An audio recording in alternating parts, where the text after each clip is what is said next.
8 भाइयों में सबसे छोटा रांझा थोड़ा अलग था। जहां उसके भाई जिंदगी की रोजमर्रा की भागदौड़ में लगे रहते थे, रांझा को अपनी बांसुरी की धुनों में सुकून मिलता था। उसका दिल उन सांसारिक कामों में नहीं लगता था जो उसके भाइयों को व्यस्त रखते थे, बल्कि उस संगीत में लगता था जो उसकी रूह से बहता था। वह एक सपने देखने वाला था, एक ऐसी दुनिया में खूबसूरती का तलाश करने वाला जो अक्सर कठोर और बेरहम लगती थी। उसका दिल अपनी बांसुरी के संगीत के साथ धड़कता था। उसका बजाया हर सुर उसकी अंतरतम भावनाओं का प्रतिबिंब था, एक ऐसी भाषा जिसे केवल वही समझता था। तख्त हजारा के हरे भरे खेत उसका आश्रय थे, एक ऐसी जगह जहां वह प्रकृति और अपनी रचनाओं की सिम्फनी में खुद को खो सकता था। तख्त हजारा के खेत उसकी खूबसूरत धुनों से भर जाते थे, चिड़ियां सुनने के लिए रुक जाती थीं और हवा उसका संगीत दूर दूर तक ले जाती हुई प्रतीत होती थी, मानो धरती ही उसकी धुनों पर प्रतिक्रिया दे रही हो, ध्वनि और प्रकृति का एक सामंजस्यपूर्ण मिश्रण बना रही हो। लेकिन उसके भाई जलते थे। वे समझ नहीं पाते थे कि रांझा परिवार के काम में मदद करने के बजाय अपनी बांसुरी के साथ इतना समय क्यों बिताता है। उनके लिए उसका संगीत एक व्याकुलता थी, समय की बर्बादी थी जिसे और व्यावहारिक कामों में बेहतर तरीके से बिताया जा सकता था। उन्हें प्यार नहीं समझ आता था, बस अपने लिए ही चीजें चाहते थे। उनके दिल जिंदगी के संघर्षों से कठोर हो गए थे और वे रांझा की कला में सुंदरता नहीं देख पाते थे। वे उसके जुनून को एक कमजोरी के रूप में देखते थे, कुछ ऐसा जो उसे उनकी नजर में कमतर बनाता था। उन्होंने रांझा को घर छोड़ने पर मजबूर कर दिया। उनका मानना था कि अपने संगीत के बिना वह उनके जैसा हो जाएगा, जिंदगी की व्यावहारिकताओं पर अधिक ध्यान केंद्रित करेगा। लेकिन रांझा जानता था कि वह अपनी बांसुरी को कभी नहीं छोड़ सकता, क्योंकि यह उसका एक हिस्सा थी, उतनी ही जरूरी जितनी सांस लेना। इसलिए रांझा कहीं और सुकून की तलाश में निकल पड़ा। वह देहात में घूमता रहा, उसकी बांसुरी उसकी इकलौती साथी।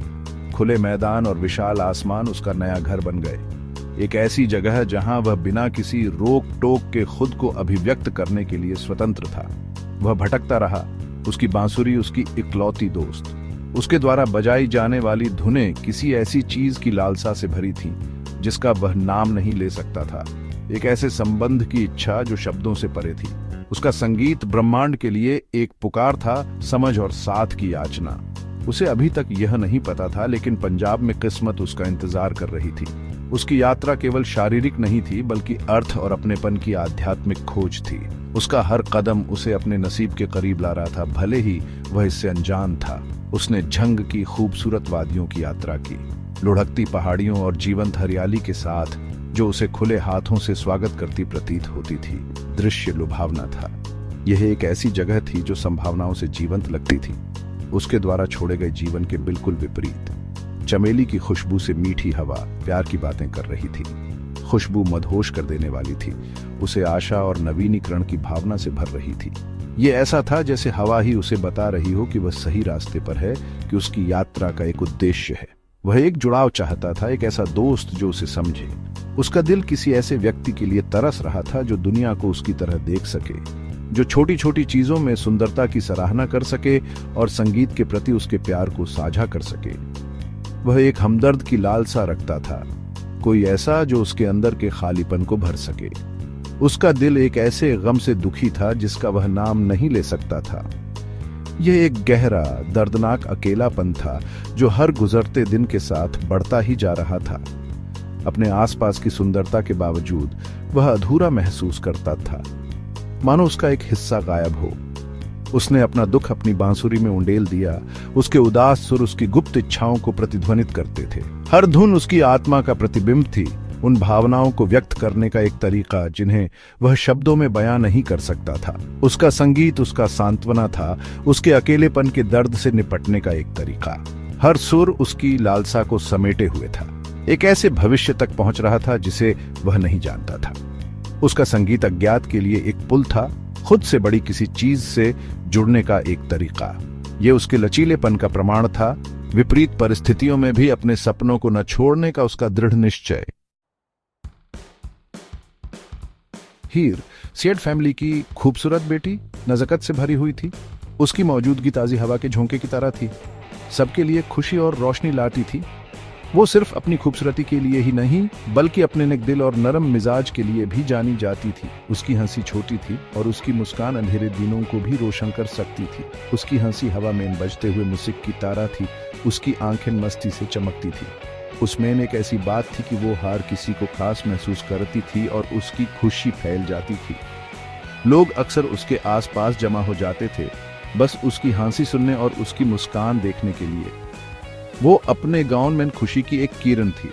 एक दिन चेनाब नदी के किनारे उनके रास्ते मिले। शांत और धैर्यदायक बहती नदी उनकी पहली मुलाकात के लिए एक परफेक्ट बैकग्राउंड लग रही थी। सूरज डूब रहा था, पानी पर सुनहरी रोशनी डाल रहा था, जिसे वो पल और भी जादुई बन गया। रांझा किसी अनदेखी चीज से खींचा, व्यूज देखा। वो अपने ख्यालों में खोया हुआ घूम रहा था जब उस नदी की तरफ एक अजीब कशिश महसूस हुई। जैसे ही वो पास आया, उसने हीर को देखा और ऐसा लगा जैसे उसके आसपास की दुनिया गायब हो गई। वो उसकी खूबसूरती और नजाकत से मोहित हो गया। वे कट ही थम सा गया। उसके दिल ने जान लिया कि उसे उसका हमसफर मिल गया है। उस पल में सब कुछ सही जगह पर लग रहा था। यूस इतना गहरा रिश्ता महसूस हुआ जैसे उनकी रूहें जानवरों से एक दूसरे को जानती हों। वो उससे नजर नहीं हटा पा रहा था और वो जानता था कि उसकी जिंदगी अब कभी पहले जैसी नहीं रहेगी। उसकी खूबसूरती ने जैसे बाहर का पहला फूल यूस अपना बना लिया। खिले हुए फूलों के बीच वो परियों की रानी लग रही थी। उसकी उपस्थिति ताजी हवा के झोंके की तरह थी और उसके पास होने से उसे शांति और खुशी का अनुभव हुआ। उसने एक धुन बजाई, प्यार और समर्पण का गीत। संगीत उसके दिल से निकला, उन सभी जज्बातों को बयान करता हुआ जो वो लफ्जों में नहीं कह सकता था। यह एक ऐसा गीत था जो प्यार, तमन्ना और एक गहरे रिश्ते की बात करता था जो वक्त और जगह से परे था। हीर खूबसूरत संगीत से मोहित दौरान एक कनेक्शन महसूस करने लगी। धुन उसकी रूह से रेसोनेटेड हो रही थी और यूस उस आदमी के साथ एक अनोखा बंधन महसूस हुआ जो उसे बजा रहा था। ऐसा लग रहा था जैसे संगीत उनकी कहानी बयान कर रहा हो, प्यार और नसीब की कहानी। उनकी नजरें मिली, उनके बीच एक खामोश वादा हुआ। उस छोटे से पल में उन्होंने शब्दों से ज्यादा बात कह दी। ये प्यार, वफादारी और साथ में एक भविष्य का वादा था। वो दोनों जानते थे कि उनकी जिंदगी हमेशा के लिए एक दूसरे से जुड़ गई है। यही पंजाब की खूबसूरती में उनकी प्रेम कहानी शुरू हुई। अपने वतन की प्राकृतिक सुंदरता से घिरे उन्होंने एक दूसरे के साथ और जमीन के साथ एक गहरा रिश्ता महसूस किया। ये एक प्रेम कहानी की शुरुआत थी जिसे आने वाली पीढ़ियों तक याद रखा जाएगा। रांझा अब हीर के अब्बू के लिए चरवाहा बन गया। उनके भैंसों की देखभाल करता था। चांदनी रात में उनका प्यार परवान चढ़ा। पंजाब के खेत उनके छुपे छुपाए मिलने के गवाह बने। वो दुनिया की नजरों से दूर चोरी छुपे मिलते थे। उनका प्यार चांदनी जितना पाक खिल उठा। प्यार भरी बातें रात की हवा में घुलती रहीं। उनके दिल एक साथ धड़कते थे। उनकी रूहें एक दूसरे से जुड़ी हुई थीं। वो एक ही दिल के दो टुकड़े थे, एक दूसरे के लिए बने थे। लेकिन उनकी खुशी एक नाजुक फूल की तरह समाज के कांटों से खतरे में थी। उनका छुप छुप कर मिलना ज्यादा दिन तक छुपा न रहा। हीर का चाचा कैदो, जलन और बदमाशी से भरा उनको अलग करने की योजना बनाने लगा। उसने हीर के परिवार से झूठ बोला और रांझे के खिलाफ कर दिया। उनका प्यार एक बुरी चीज समझा गया और उसे रोकना जरूरी था। अलग होकर रांझा टूटे दिल और खोया हुआ अकेला भटकता रहा। उसकी बांसुरी जो कभी उसका सुकून थी, अब उसके दर्द की आवाज बन गई। उसने सब कुछ त्याग दिया, अध्यात्म में शांति ढूंढने लगा। वो एक जोगी बन गया, एक भटकता हुआ साधु। हीर के लिए उसका प्यार ही उसका साथी रहा। सालों गुजर गए, लेकिन रांझा का हीर के लिए प्यार कम नहीं हुआ, बल्कि और गहरा हो गया। वो गांव गांव घूमता रहा। उसकी याद में उसका दिल भारी था। उसकी बांसुरी अब उसके कभी न खत्म होने वाले प्यार की निशानी बन गई थी, जो उसके दर्द की कहानी कहती थी। हर सुर उसके अटूट प्यार का गवाह था। उसकी प्रेम कहानी मशहूर हो गई। शहर शहर, गांव गांव उसकी चर्चा होने लगी। लोग जब ये कहानी सुनते थे, उसके प्यार की गहराई देखकर रो पड़ते थे। उसका गम लोगों के अपने प्यार और बिछड़ने के दर्द को छू जाता था। वो सच्चे प्यार की मिसाल बन गया। उसकी कहानी पंजाब के दिल में बस गई। एक दिन किस्मत से खींचा वो हीर के गांव पहुंच गया। हीर जबरदस्ती किसी और से ब्याह दी गई थी, लेकिन उसने रंझा को नहीं भुलाया था। फिर से मिलने पर खुशी के साथ गम भी था, लेकिन उनका प्यार फिर से जाग गया। वाकटी ने उनके एहसासात नहीं बदले थे। वाकटी और मुश्किलों से परख कर उनका प्यार और भी मजबूत हो गया। एक दूसरे की बाहों में उन्हें सुकून मिला, लेकिन उनकी खुशी थोड़ी देर की थी, बुरे सपने से पहले एक झलक जैसा। उम्मीद की रोशनी उनकी प्रेम कहानी बुझने वाली थी। कैदो नफरत से भरा हुआ उन दोनों को साथ देखता है। उसके जहरीले दिल ने उनकी कहानी का एक भयानक अंत प्लान किया। उसने हीर को जहर वाला पेय दिया, यह दिखावा करके कि यह शांति का प्रतीक है। वो एक खराब मुस्कान के साथ देखता रहा जब हीर अनजान जहरीला पेय पी गई। उसकी हंसी दर्द की चीखों में बदल गई। रांझा शोर सुनकर उसके पास दौड़ा। अपनी प्यारी हीर को तड़पता देख उसका दिल टूट गया। जहर उसके अंदर फैल गया, उनके प्यार की लौ को बुझाता हुआ। रांझा हीर के बिना जी न सका और बाकी का जहर पी गया। उसने अपनी मोहब्बत के बिना जिंदगी से मौत को गले लगाना बेहतर समझा। मरते वक्त उनके हाथ एक दूसरे में जकड़े हुए थे। उनका प्यार इस दुनिया से परे चला गया। उनकी प्रेम कहानी एक दर्दनाक दास्तान उनकी अटूट भक्ति की निशानी बन गई। उनका बलिदान रस्मों रिवाजों और परिवार से प्यार की जीत का प्रतीक। उन्होंने सबको नकारा, मौत के सामने भी प्यार को चुना। उनके दर्दनाक मौत की खबर आग की तरह फैल गई। ऐसा लगा जैसे गांव पर काला साया छा गया हो, हर दिल पर गम का पहरा हो। हवा में उदासी छाई हुई थी और उनके किस्से की चर्चा हर जुबान पर थी। हर बार कहानी और भी दर्दनाक होती जा रही थी। लोग आशिकों के लिए रो रहे थे। उनके बड़े बलिदान ने सबको झकझोर कर रख दिया था। आंसू सिर्फ दो जानों के जाने के लिए नहीं थे, बल्कि उस प्यार के लिए थे जिसने हर मुश्किल का सामना किया और फिर भी इतना दुखद अंत हुआ। ये एक ऐसा प्यार था जो सबके दिलों में घर कर गया, एक प्यार जो निश्चल और अटूट था। उनकी प्रेम कहानी एक किंवदंती बन गई जो माँ बाप से बच्चों तक पहुंची। आग के चारों ओर और घरों के आराम में हीर और रांझा की कहानी श्रद्धा से सुनाई जाती थी। ये एक ऐसी कहानी थी जिसमें प्यार, बलिदान और सामाजिक मानदंडों के खिलाफ खड़े होने का साहस था।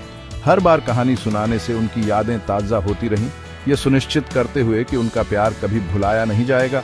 उनकी मज़ार एक ऐसी जगह जहां प्रेमी उन्हें याद करने जाते हैं, उनके शाश्वत बंधन के प्रतीक के रूप में खड़ी है। फूलों और प्यार की निशानियों से सजी यह एक पवित्र जगह है जहां लोग अपनी प्रेम कहानियों के लिए दुआ मांगने आते हैं। मकबरा सिर्फ विश्राम स्थल नहीं है, बल्कि प्यार की स्थायी शक्ति का प्रमाण है। हीर रांझा की कहानी प्यार की ताकत का एक दुखद लेकिन खूबसूरत यादगार आज भी दिलों को छू जाती है। ये एक ऐसी कहानी है जो समय से परे है, हमें याद दिलाती है कि सच्चा प्यार नाजुक और मजबूत दोनों होता है। उनके प्यार की खूबसूरती मुश्किलों के बावजूद लोगों को प्रेरित और भावुक करने की क्षमता में है। यह एक ऐसे प्यार की कहानी है जिसने सारे नियम तोड़ दिए, एक ऐसा प्यार जो मौत से भी ज्यादा ताकतवर था। हीर और रांझा का प्यार अपने समय की बंदिशों के खिलाफ एक बगावत थी, एक साहसिक ऐलान कि प्यार कोई सीमा नहीं जानता। उनकी कहानी उन लोगों के लिए आशा की किरण है जो हर मुश्किल के खिलाफ प्यार करने की हिम्मत करते हैं। उनकी कहानी कविताओं और गीतों में याद की जाती है, लाखों लोगों के दिलों में बसी है। उन्हें समर्पित धुनें और शेर उनके प्यार का जश्न है, उनकी रूह को जिंदा रखने का एक तरीका। संगीत और शायरी के जरिए उनकी विरासत आगे बढ़ती है, सुनने वालों की रूह को छू जाती है। हीर और रांझा हमेशा के लिए साथ हमें दिखाते हैं कि प्यार किसी भी चीज पर जीत सकता है। उनकी कहानी एक काला तीत याद दिलाती है कि प्यार सबसे शक्तिशाली ताकत है जो सबसे बड़ी चुनौतियों से भी पार पाने में सक्षम है। अपनी शाश्वत एकता में वे हमें प्यार की स्थायी शक्ति में विश्वास करने के लिए प्रेरित करते हैं।